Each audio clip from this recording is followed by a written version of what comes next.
कोयल जब बारी बारी से सब लोगों से पूछ चुकी थी कि आखिर उसकी मदद किसने की थी, तो अब आखिर में उसकी नज़र लक्की पर जाकर टिक गई थी। वैसे तो उसे लक्की से कोई उम्मीद नहीं थी, पर क्योंकि उसने सब लोगों से पूछ लिया था, इसलिए वो सोच रही थी कि वो लक्की से भी पूछ ही ले। उसने लक्की को देखा और लक्की ने भी एक बार उसकी ओर देखकर अपनी नज़र नीचे कर ली। अगर वो उससे पूछ भी लेती तो भी लक्की का मन नहीं था कि वो अपने मुंह से कुछ बताए। लक्की की नज़र हटते ही कोयल ने अपने आप से कहा, तो फिर कौन है वो यार जिसने मेरी मदद की है? इतना कहते ही कोयल के कंधे झुक गए थे और उसने अपना सिर नीचे की ओर झुका लिया था। उसे समझ नहीं आ रहा था कि किसे जाकर थैंक यू बोले। थोड़ी देर की इस दिमागी उथल पुथल के बाद आखिरकार उसके दिमाग में एक नाम आया, प्रशांत। उसका नाम जुबान पर आते ही कोयल की आंखों में चमक आ गई थी और उसके कंधे फिर से सीधे हो गए थे। उसने आसपास देखा और पाया कि शिवाय प्रशांत के उसके बाकी सारे दोस्त तो यहीं मौजूद थे। तो इसका मतलब साफ था कि प्रशांत ने ही उसकी मदद की थी, और साथ ही उसे ये भी याद था कि उसने प्रशांत को फोन भी किया था। कोयल ने तुरंत अपने पर्स में से फोन निकाला और प्रशांत का नंबर डायल किया। क्या सच में ये प्रशांत ने ही किया? लेकिन उसकी फैमिली का चेतन मित्तल से क्या कांटेक्ट होगा? जब कोयल अपने मन में इन्हीं सब सवालों से जूझ रही थी, प्रशांत ने फोन उठा लिया था। हेलो कोयल, कैसी हो? सब ठीक? प्रशांत ने उधर से भारी सी आवाज में पूछा। हाँ, मैं तो ठीक हूं।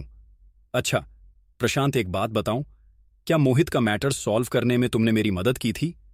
कोयल ने सीधा सवाल किया और अपनी टेबल पर बैठे हुए लोगों को देखने लगी। देखो, जब तुमने मुझे फोन किया था तो मैंने अपने पापा को फोन किया था। मेरे पापा को पूरा केस बताया तो पापा ने बोला कि वो और चेतन मित्तल एक ही क्लास में पढ़ते थे और अब वो ट्रेड यूनियन के प्रेसिडेंट हो गए थे, तो वो इनसे बात करके देख सकते थे। लेकिन उसके बाद मेरी पापा से इस बारे में कोई बात नहीं हुई है, प्रशांत ने कहा। उसे लग रहा था कि कोयल उसे दोबारा फोन नहीं करेगी, लेकिन अब उसका फोन आ गया तो उसे अंदर ही अंदर थोड़ी सी शर्म आ रही थी कि उसने कोयल के मैटर में अपने पिता से बात नहीं की थी। नहीं, उसकी कोई जरूरत नहीं है, मैटर तो सॉल्व हो गया ना, कोयल ने चहकते हुए कहा और आगे बोली, और मुझे पता है कि ये हुआ भी किसकी वजह से। प्रशांत, अगर तुम नहीं होते ना तो ये कभी नहीं हो पाता। मेरे पापा मुझे बता रहे थे कि कोई चेतन मित्तल जी से मिलने के लिए गया था, वो और कोई नहीं बल्कि तुम्हारे ही पापा होंगे। इसलिए thank you Prashant, thank you so much, Koyal ने कहा।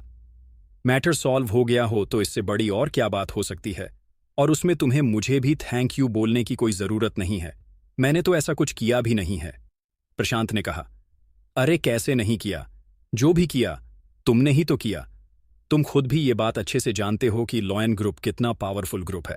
अब अगर वो खुद मेरे पापा से माफी मांगने के लिए आगे आए हैं तो इसका मतलब चेतन मित्तल कोई बहुत बड़े आदमी होंगे। जब वो खुद चेतन मित्तल के सामने नहीं टिक सकते तो मेरे पापा और हमारी छोटी सी कंपनी की क्या बिसात है? इसलिए तुम्हें तो थैंक यू बोलना बनता है, कोयल ने कहा। अचानक से उसकी आंखों में वो डर फिर से उभर आया था जो दोपहर में उसे महसूस हो रहा था। अगर प्रशांत नहीं होता तो मोहित और उसके पिता न जाने कोयल के साथ क्या कर बैठते। इसलिए वो प्रशांत और उसके पापा का दिल से शुक्रिया कह रही थी। उसकी आंखें फोन पर बात करते करते भर आई थीं। अरे ऐसा कुछ नहीं है, तुम ऐसा मत सोचा करो, प्रशांत ने उधर से मुस्कुराते हुए कहा। एक काम करो ना प्रशांत, तुम सीधे यूनिवर्सिटी के पास काके पर आ जाओ, यहां हम सारे दोस्त बैठे हुए हैं। तुम आओ तो मैं तुम्हें पर्सनली थैंक यू भी बोल दूंगी और साथ ही तुम एक बढ़िया सी ट्रीट भी दूंगी, कोयल ने कहा। अच्छा ऐसी बात है, चलो ठीक है, मैं थोड़ी देर में आता हूं। प्रशांत ने भी उसकी ऑफर पर हां कर दी और उसकी हां सुनते ही कोयल का मन और ज्यादा खुश हो गया था।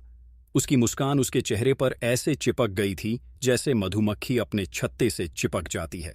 इधर फोन रखने के बाद प्रशांत भी अपने आप को शीशे में निहार रहा था। कोयल की बात सुनकर उसकी छाती चौड़ी हो गई थी। लॉयन ग्रुप को मात देना इतनी छोटी सी लड़की के लिए एक बहुत बड़ी बात थी, और वो जानता था कि वो इस किस्से को सुनाकर अपने दोस्तों से कितनी वाहवाही लूट सकता था। ढेर सारी लड़कियां उस पर मर सकती थीं और उसके दुश्मन उससे नजर मिलाने की भी हिम्मत खो देने वाले थे। इधर जब कोयल के मुंह से बाकी के लोगों ने चेतन मित्तल का नाम सुना तो उनकी आंखें खुली की खुली रह गईं। उन्हें एक बहुत बड़ा झटका लगा था। वो प्रशांत को जानते तो नहीं थे, लेकिन वो समझ गए थे कि अगर उसके पिता की दोस्ती चेतन मित्तल के साथ थी तो वो कोई बहुत बड़े ही आदमी थे। कोयल का कोई इतना अच्छा दोस्त भी था। इस बात की जानकारी ज्यादा लोगों को नहीं थी और जैसे ही उन्हें उसके बारे में पता चला, उनका कोयल से जल जाना लाजमी था। उधर प्रशांत भी उसके दोस्तों के चेहरे देखने को बेताब था। उसने गहरे नीले रंग की शर्ट और हल्के नीले रंग की जीन्स पहन ली थी। उसके नीचे उसने अपने पसंदीदा लेदर के जूते पहने और फिर एक बढ़िया सा परफ्यूम लगाकर घर से बाहर आ गया था। अपनी बुलेट पर बैठने के लगभग 20 मिनट बाद ही वो यूनिवर्सिटी के पास काके पर पहुंच गया था। जैसे ही वो नीचे उतरा तो कोयल ने उसकी ओर जोर से हाथ हिलाया और वो अपनी जगह पर से खड़ी हो गई। उधर प्रशांत ने भी कोयल की ओर देखकर हाथ हिलाया और फिर उसके आसपास बैठे लोगों के चेहरे देखने लगा। उनकी आंखों में उसके लिए जलन साफ नजर आ रही थी। उन लोगों को ऐसे सुलगता हुआ देखकर उसे भी और सुकून मिल रहा था। वो भी इसी यूनिवर्सिटी में पढ़ता था, लेकिन उसका कॉलेज दूसरा था। प्रशांत की लंबाई लगभग 6 फीट की थी। उसका बदन हल्का सा भरा हुआ और उसके बाल थोड़े बिखरे हुए थे। उसके चेहरे पर गर्मी की वजह से हल्का सा पसीना जम गया था। प्रशांत कोयल खुशी के साथ जितनी खुश हो सकती थी उतनी खुशी के साथ बोली और फिर उसके गले लग गई। इसके बाद उसने प्रशांत का हाथ पकड़ा और कहा, सबसे पहले तो तुम्हारा बहुत बहुत बहुत बहुत बहुत शुक्रिया कि तुम इतने मुश्किल टाइम में न सिर्फ मेरे साथ खड़े रहे बल्कि मुझे सेफली बाहर भी निकाला। मैं सच बता रही हूं कि ना तो मैं और ना ही मेरे पापा कभी चीज को अपनी लाइफ में भूलेंगे and trust me we are there for you. जब भी तुम्हें जरूरत लगे तुम्हारी फ्रेंड तुमसे सिर्फ एक फोन कॉल की दूरी पर है, कोयल ने कहा और उसके हाथ को अपने हाथों में हल्के से दबा दिया। लक्की ने यह दृश्य देखा तो उसके चेहरे पर मुस्कान तैर गई। उसे इस विडंबना पर हंसी आ रही थी, लेकिन वो जानता था कि उसकी हंसी बहुत से लोगों के दिल पर छुरी का काम कर सकती थी। इसलिए वो चुप रहा और अपनी प्लेट पर ध्यान देने लगा। उधर जैसे ही कोयल ने प्रशांत का हाथ दबाया तो प्रशांत उसके हाथ की तरफ देखने लगा।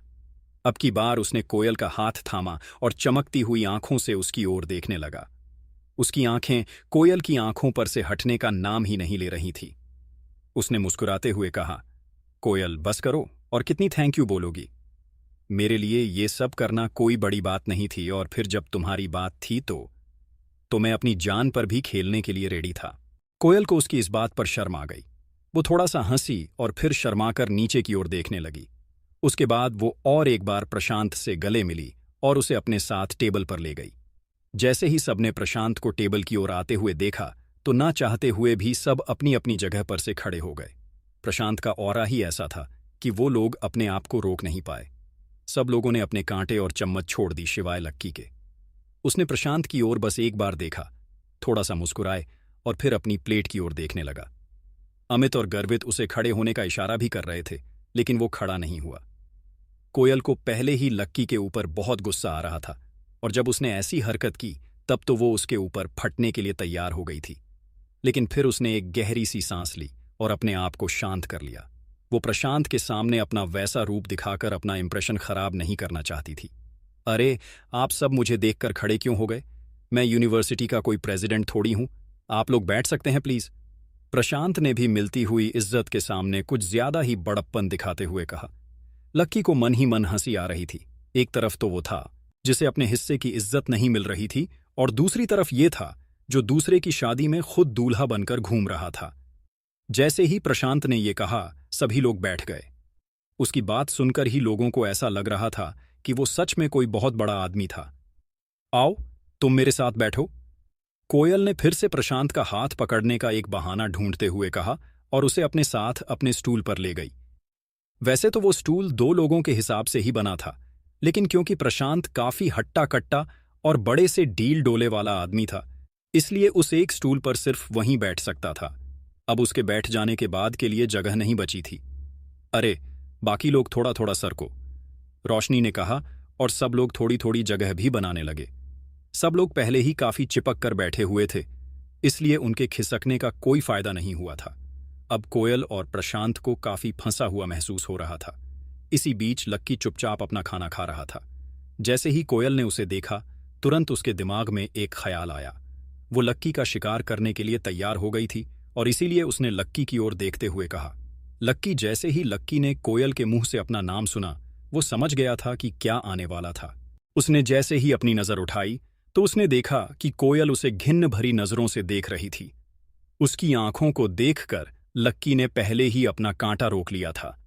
वो कोयल का मुंह खुलने का इंतजार कर रहा था। इधर अमित और रोशनी भी एक दूसरे की ओर देख रहे थे, और इससे पहले कि रोशनी कोयल से कुछ कह पाती, कोयल ने लक्की से कहा, लक्की, मेरे हिसाब से तुम फ्री हो गए होगे ना? वैसे भी तुम इनवाइटेड तो थे नहीं, और उसके बाद भी तुम काफी कुछ खा चुके हो। फिर भी तुम्हें अगर भूख लग रही हो तो तुम्हारे लिए कुछ मैं पैक करवा देती हूं। तुम अपने रूम पर जाओ और वहां पर जाकर आराम से खा लो। कोयल की बातें तो बहुत कड़वी थीं, लेकिन वो इतना मुस्कुराकर ये सब कह रही थी कि लोग समझ नहीं पा रहे थे कि वो लक्की की बेइज्जती कर रही थी, और अमित को तो बहुत बुरा लग रहा था, लेकिन वो भी इन सब में कुछ नहीं कर सकते थे। बाकी लोग जो अभी तक हंस रहे थे, बोल रहे थे, वो भी लक्की को देखकर खामोश हो गए थे। कोयल की ऐसी बात सुनकर लक्की का चेहरा उतर गया। उसे लग रहा था कि उसके दिल में किसी ने छुरा घोंप दिया था। उसे इस बात पर पछतावा हो रहा था कि आखिर उसने इस लड़की की मदद की ही क्यों की। वो चाहता तो अभी 1 मिनट के अंदर इस पूरे खेल को सिर्फ एक चाल से पलट सकता था, लेकिन वो बाकी लोगों की तरह शो ऑफ नहीं करना चाहता था। कोयल ने वो दिन नहीं देखे थे जिन्हें लक्की अब भी जी कर आ रहा था, इसलिए कुछ पलों के गुस्से के बाद उसके चेहरे पर मुस्कान आ गई थी। उसने अपना सिर हाँ में हिलाया और अपना कांटा प्लेट में रखकर टिश्यू से अपना हाथ पोंछकर वहां से उठकर बाहर जाने लगा। लक्की के लिए ये किसी जहर की घूंट से कम नहीं था। भले ही कोयल उसकी कुछ लगती नहीं थी, लेकिन उसकी बोली गई बातें उसके दिल में अभी भी चुभ रही थीं। लेकिन इसमें गलती कोयल की भी नहीं है। जो दिखता है वही बिकता है। आदमी की वैल्यू नहीं है, उसके कपड़ों की वैल्यू है। लक्की को अपने परिवार के बड़े लोगों की कही एक एक बात याद आ रही थी, और उन्हीं के कहे के हिसाब से वो इतना रईस होने के बाद भी इतनी सादगी का जीवन बिता रहा था। लक्की रात के अंधेरे भरे आसमान को देखता हुआ आगे बढ़ता जा रहा था। आसमान में ढेर सारे तारे थे, लेकिन उन तारों को देखकर लक्की और उदास हो गया था। यूनिवर्सिटी की पास की चौपाटी से होते हुए जब लक्की गुजर रहा था, तो उसने देखा कि ढेर सारे लड़के और लड़कियां वहां पर खा पी रहे थे और मजे कर रहे थे। रात के अंधेरे में भी वो गली जगमगा रही थी। थोड़ी ही दूर पर उस पानी पूरी वाले का ठेला भी खड़ा था, जहां से अक्सर लक्की और डिंपल पानी पूरी खाया करते थे। लक्की ने जब उसे देखा तो उसका मन और भी उदास हो गया। वहां पर एक लड़का अपनी गर्लफ्रेंड को अपने हाथ से पानी पूरी खिला रहा था। लक्की ने उन दोनों को देखा तो उसे अपनी और डिंपल की याद आ गई। वो भी उसी जगह पर उसी तरह से खड़ा होकर डिंपल को पानी पूरी खिलाया करता था। उस ठेले को देखकर उसका दिल भारी हो गया था। उसे भूख लग रही थी और उसने सोचा कि क्यों ना पानी पूरी ही खाई जाए। हेलो भैया, एक प्लेट देना, लक्की ने कहा। उसकी आवाज से वो उदासी जाने का नाम नहीं ले रही थी। अरे लक्की भैया, आज अकेले अकेले? भाभी कहाँ है? उस पानी पूरी वाले ने लक्की की ओर देखकर पूछा। ये बात सुनकर लक्की का मुंह और उतर गया। उसने इस बात का कोई जवाब देते ही नहीं बन रहा था। पानी पूरी वाला भी समझ गया कि उसने गलत तार छेड़ दिया था। उसने एक पूरी बनाई और लक्की के डोने में रख दी। लक्की ने उसे उठाया और अपने होठों तक लेकर आया ही था कि वापस रखकर प्लेट में फेंक दिया। अरे लक्की भैया, क्या हुआ? मच्छर गिर गया क्या? पानी पूरी वाले ने पूछा। नहीं यार, ऐसी कोई बात नहीं है, बस मन नहीं है, लक्की ने कहा और वहां से निकल गया। जब वो अपने कमरे की ओर जा रहा था, तब अचानक से जोरदार बादल गरजने लगे थे। लक्की को लग रहा था कि आज बारिश होने वाली थी, इसलिए वो भागा भागा आया और अपने कमरे में घुस गया। पलंग पर लेटकर वो अभी भी डिंपल को ही याद कर रहा था। एक बार फिर से बात करके देखूं क्या, उसने अपने आप से कहा, और इससे पहले कि वो आगे कुछ सोच पाता, उसने अपना फोन निकाला और डिंपल को फोन मिलाने लगा। जैसे ही वो नंबर डायल करने वाला था, तभी उसका फोन बज उठा। किसी अनजान नंबर से फोन था। लक्की ने पहचानने की कोशिश की, लेकिन नंबर पहचान में नहीं आ रहा था। आखिर किसका था वो फोन? कौन था जो लक्की को इतनी रात को फोन कर रहा था? क्या कभी कोयल को पता लग पाएगा कि उसकी हेल्प लक्की ने की थी?